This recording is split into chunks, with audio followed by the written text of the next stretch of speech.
beasiswa penuh mencakup seluruh biaya kuliah termasuk biaya hidup. True or false?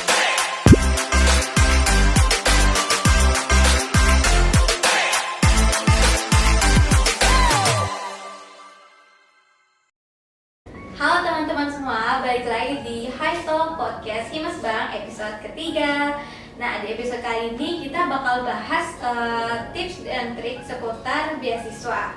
Nah, sebelumnya perkenalkan, aku Najwa, biasa dipanggil Jua, sebagai moderator di podcast episode ketiga kali ini. Salam kenal. BTW itu lagi di mana sih? Iya nih, biasanya anak Himes Bank kan cuma nongkrong di sekre ya, ini kerasa banget new vibes-nya. Sofanya juga empuk. Nyaman banget ya kak?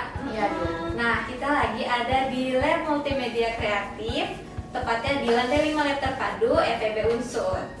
Oke, di podcast episode ketiga kali ini aku udah bareng sama kakak-kakak yang pastinya keren dan menginspirasi banget. Yuk langsung kita kenalan aja. Oke, halo semuanya, perkenalkan nama aku Rasya Metalita Dewi Putri, biasa dipanggil Caca. Aku merupakan mahasiswi semester 5 jurusan Ekonomi Pembangunan Internasional angkatan 2022. Halo Caca. Halo, salam kenal ya semuanya. Oke, sebelumnya kenalin, nama aku Humairah Latifah, biasa dipanggil Humay. Aku sama nih kayak Caca dari jurusan ISP Kelas Internasional angkatan 2022. Salam kenal semua. Salam kenal. Nah, kan aku udah ajak Kak Caca sama Kak Humay kesini nih buat tanya-tanya sama sharing-sharing seputar info beasiswa gitu. Mungkin langsung aja ya. Kan Kak Caca sama Kak Humay ini kan ada lolos di salah satu penyelenggara beasiswa. Boleh diceritain nggak sih pengalamannya saat mendaftar beasiswa, terus lolosnya tuh di beasiswa apa? Oke, mungkin mulai dari aku terlebih dahulu ya. Oke, untuk pengalaman pertama aku mendaftar beasiswa Bank Indonesia yaitu karena yang pertama aku melihat informasi beasiswa dari Instagram official Himes Bank. Karena di sana tuh banyak banget info terkait magang, terkait beasiswa dan juga info lokal gitu.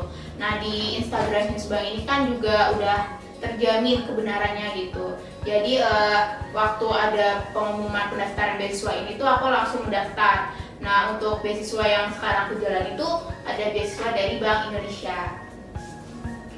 Nah, aku sama juga nih dari rumah. Waktu itu emang aku lagi nyari-nyari beasiswa, terus aku lagi buka IG Himes Bank sama IG BEM, terus nemuin ada beasiswa Bank Indonesia lagi dibuka gitu. Dan ada lagi satu lagi aku sebenarnya dapat informasi dari Bu Isti, di mana ada grup yang namanya FEB Berprestasi. Di situ Bu Isti juga suka ngasih info-info terkait lomba dan juga beasiswa.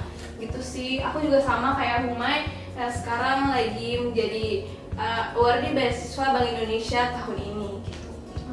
Berarti bareng ya kak? Iya. Nah, tadi kan di-mention kalau cari-cari info beasiswa itu dari Instagram Himes Bank sama dari BEM ya? Betul. Nah, kira-kira ada nggak sih kak platform lain buat cari-cari info beasiswa gitu?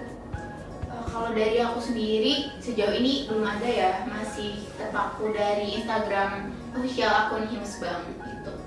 Iya bener banget, karena kalau misalkan kita cari di Google itu suka banget banyak yang informasi-informasi hoax gitu teman-teman. Jadi jangan sampai kalian salah dapat informasi, karena ada juga yang bilangnya kalau misalkan bakal dapat beasiswa tapi kita cuma disuruh nge-share kayak pamflet atau informasi-informasi yang emang cuma mereka butuhkan doang gitu sih teman-teman.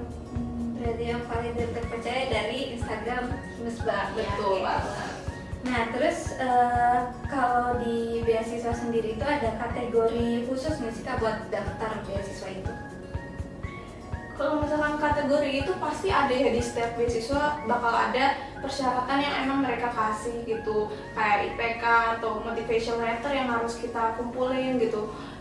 Paling itu aja sih. Kalau misalkan dari Bank Indonesia sendiri itu kemarin aku kurang lebih sampai 10-11 berkas gitu sih, lumayan banyak. Kalau misalkan kalian mau ikut beasiswa Bank Indonesia ini, nanti mungkin kalian bisa stay tune di Instagram Himes Bank juga untuk melihat persyaratan yang lebih lanjutnya kayak apa aja sih gitu.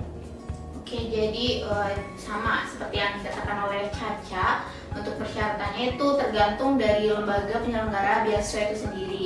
Kalau dari beasiswa Bank Indonesia itu kan pasti ada dari IPK, surat-surat seperti seperti SKTM atau apapun itu, dan juga ada CV juga, motivation letter, masih banyak lagi gitu. Mungkin besok bisa dicari informasi lebih lanjutnya di Instagram Himasbank. Oke, pokoknya gali-gali informasi aja gitu ya. Iya. Nah, tadi kan udah cerita gimana pengalaman buat daftar beasiswa. Ada nggak sih kendala yang dihadapi waktu proses pendaftar beasiswa itu? Oke, mungkin mulai dari aku terlebih dahulu. Boleh. Kalau dilihat dari kendala apa sih waktu aku mendaftar beasiswa Bank Indonesia ini, mungkin kendala yang pertama itu karena waktu pembukaan pendaftaran beasiswa Bank Indonesia ini tuh kan waktu liburan ya. Jadi waktu itu aku kan bukan warga lokal, otomatis aku lagi di rumah. Jadi mau nggak mau waktu itu aku harus bolak-balik dari rumah ke Purwokerto cuma buat ngasihin berkas. Itu aja sih paling kendalanya di situ. Kalau misalkan dari aku sendiri, kemarin aku dibantu sih sama advokasi Himasbank. Jadi aku makasih banget buat advokasi Himasbank karena kebetulan aku juga bukan warlock. Jadi aku dari Bekasi, kan nggak mungkin kalau misalkan aku harus ke Purwokerto untuk mengumpulkan berkas doang kan, karena itu cukup memakan biaya dan juga waktu. Jadi aku minta tolong ke advokasi Himasbank untuk ngeprintin dan juga ngumpulin. Jadi aku bisa keterima deh gitu. Oke, berarti kan Kak Caca sama Kak Huma ini lolos di beasiswa Bank Indonesia. Nah, itu benefit yang didapetin dari beasiswa itu apa aja sih Kak? Oke, tentunya benefit itu banyak ya. Yang pertama ada uang binaan yang dikasih oleh Bank Indonesia, kayak sebulannya dapat 1 juta dan terhitung setahun itu dapat 12 juta. Dan kita juga masuk ke komunitas Genbi namanya Generasi Baru Indonesia, yang dimana ada 3 komsat yaitu Unsur, UIN, sama UMP. Jadi nambah relasi banyak juga, kita jadi kenal sama anak-anak UMP dan juga anak-anak UIN begitu. Oke, kalau dari aku mungkin tadi benar ya yang dikatakan oleh Caca, itu kita ada 3 komsat di sini. Nah, jadi selain menambah relasi dan uang binaan, kita di Genbi itu juga ada banyak seperti kepanitiaan. Itu setiap bulan jadi ada proker dari tiap bidang. Jadi kayak kita tuh harus mengikuti proker-proker dari bidang lain maupun dari bidang kita sendiri. Jadi banyak banget pengalaman yang kita dapat dan juga benefit-benefit lain gitu. Berarti benefitnya banyak banget ya Kak ya? Ya. Nah, kalau misalnya prestasi akademik mahasiswa itu kurang memuaskan, kita ada nggak sih peluang buat dapat atau lolos beasiswa gitu? Oke, mungkin kalau dari akademik ya itu balik lagi ke lembaga itu sendiri. Karena kan ada lembaga yang tidak hanya melihat dari sisi akademik, tapi juga dari non-akademik. Kan prestasi itu nggak juga dari sisi akademik aja ya, ada juga prestasi dari non-akademik. Jadi mungkin buat teman-teman yang merasa minder nih terkait akademik gitu, tetap aja buat daftar beasiswa, jangan minder gitu. Siapa tahu kan lolos gitu. Iya benar banget, jadi kan setiap lembaga itu pasti kalau misalkan mau ngebuka buat beasiswa ada persyaratan-persyaratan tertentu kan, ada juga motivation letter. Nah di situ kalian bisa mengemas diri kalian bisa nawarin ke lembaga tersebut kayak ngebagus-bagusin pengalaman kalian gitu. Jadi kalian nggak cuma dilihat dari IPK doang, tapi juga dengan motivation letter yang kalian kasih gitu. Oh, berarti nggak terpatok dengan akademis aja gitu ya Kak? Benar banget. Oke. Terus aku mau tanya deh sebelumnya, Kak Caca atau Kak Humay ada ikut organisasi atau kepanitiaan nggak sih di Unsur ini? Oke.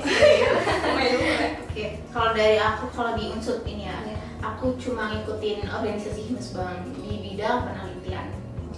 Oke, kalau aku sendiri, aku ikut workshop alumni sebagai ketua pelaksana dan juga aku kayak ada part-time freelance gitu sebagai content creator dan editor. Itu sih sama Genbi.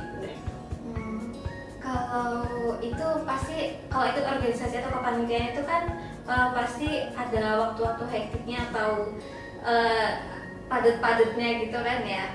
Nah, aku mau tanya gimana sih cara jaga keseimbangan antara akademik sama organisasi atau kepanitiaan selama masa menerima beasiswa ini?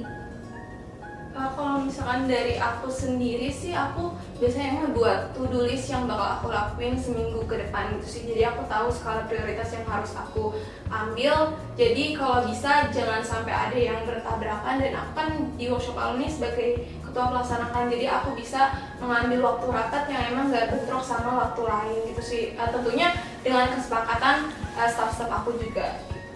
Oke, kalau dari aku sama ya kayak Caca, itu tetap aja kita menentukan skala prioritas.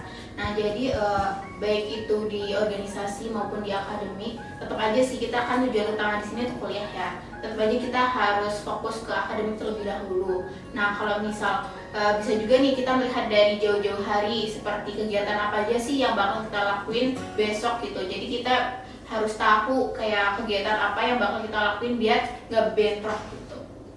Berarti tetap yang paling utama, yang paling diprioritaskan itu kuliah. Betul. Oke, tadi pertanyaannya udah semua aku tanyain ke Kak Caca dan Kak Huma juga udah sharing-sharing ke teman-teman yang lain. Sekarang kita ke sesi yang seru-seruan lebih sedikit. Nanti aku bacain beberapa pernyataan, Kak Caca atau Kak Huma bisa jawab true or false dari pernyataan yang aku sampaikan gitu.